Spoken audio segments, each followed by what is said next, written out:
कहां जा रहे हैं वो? चीन। कहां गए थे वो? तुर्की। लेकिन मालदीव कहां पर है? इंडियन ओशन में।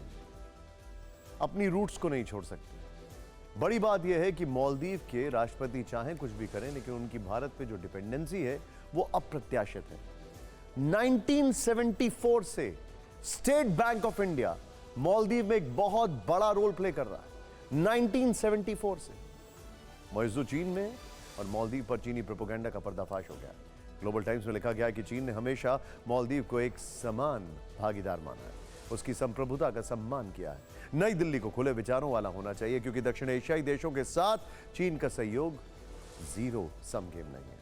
यह चीन की कूटनीतिक चाल है, जिसे मालदीव के राष्ट्रपति जब तक समझेंगे तब तक शायद बहुत देर हो चुकी होगी, ठीक उसी तरह जैसे पाकिस्तान और श्रीलंका की आज हालत है।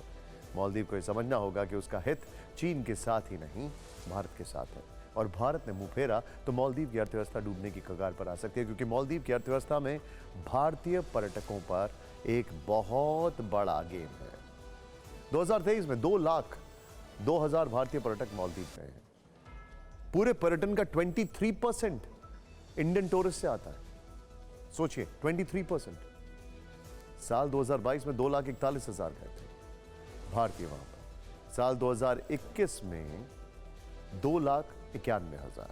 साल 2020 यानी कोरोना काल में 63,000 भारतीय मालदीव गए। ये आंकड़े भारतीय उच्चायोग मालदीव के हैं। बड़ी बात यह है कि 2018 और 2019 में भारत से जो टूरिस्ट जाते थे वो करीब 5th प्लेस पर थे, 5वां सबसे ज्यादा टूरिस्ट आते थे, और अब हम 1 या 2 पोजीशन पर हैं।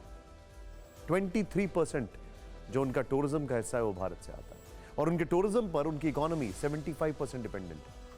मालदीव को यह भी याद रखना होगा कि भारत की कूटनीतिक परीक्षा लेना उसके लिए घाटे का सौदा साबित हो सकता है, और जिस लक्षद्वीप को लेकर वो भारत से दुश्मनी मोल रहा है, उस लक्षद्वीप पर कब्जा करने का सपना मोहम्मद अली जिन्ना भी देख चुके थे। सरदार पटेल ने चकनाचूर कर दिया था इसे।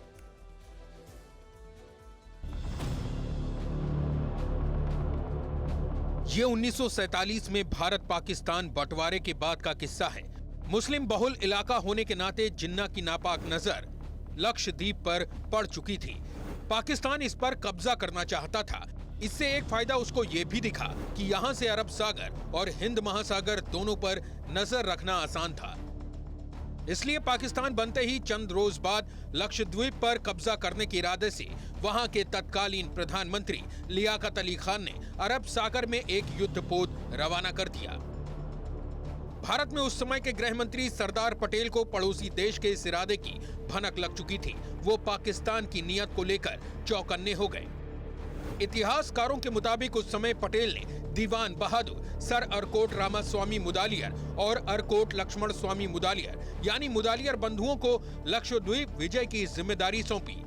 दोनों को तुरंत सेना लेकर लक्षद्वीप की ओर जाने के लिए कहा। सरदार पटेल ने दोनों भाइयों को साफ संदेश दिया कि जितनी जल्दी हो सके लक्षद्वीप पर तिरंगा फहरा देना है, और पाकिस्तान सेना के लक्षद्वीप पहुंचने से पहले ही इस मिशन को अंजाम दे दिया गया। वहां भारत का झंडा फहरा दिया गया। तिरंगा देख पाकिस्तान फौज वहां से दबे पांव वापस लौट गई, और इस तरह लक्षद्वीप भारत का हिस्सा बना। इतिहासकारों के मुताबिक इसमें आधे घंटे की देरी हो जाती तो शायद इतिहास आज कुछ और ही होता। सुनिए एक बार इसका जिक्र मन की बात कार्यक्रम में पीएम मोदी ने किस तरह किया था।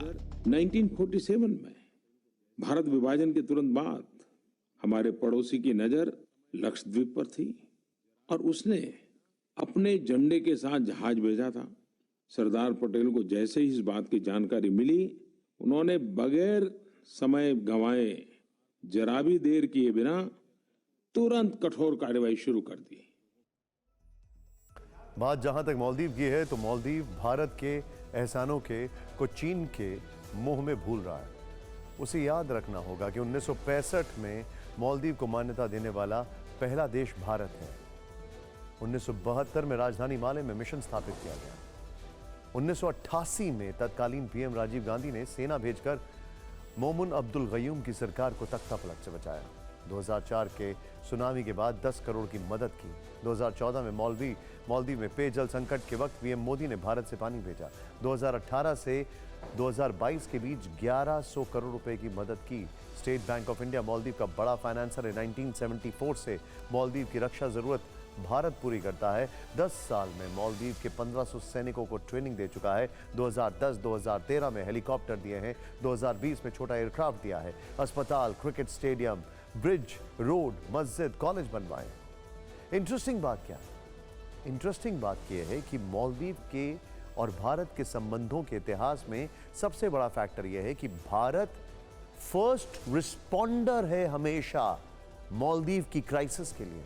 और उससे भी बड़ी बात, मालदीव को सीखना चाहिए श्रीलंका से, क्योंकि दोनों की इकोनॉमी टूरिज्म पर डिपेंडेंट है और दोनों ही चीन के पाले में जाकर बैठ गए थे। श्रीलंका बाहर निकलना कोशिश कर चुका है, उसको पता है कि यह गलत हुआ, लेकिन मालदीव के ये जो साहब आपको दिखाई दे, ये अब उस राह पर चल पड़े।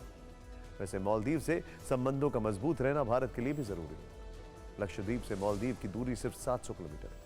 अगर मालदीव में भारत की मौजूदगी कमजोर होती है तो चीन बहुत पास आ जाएगा।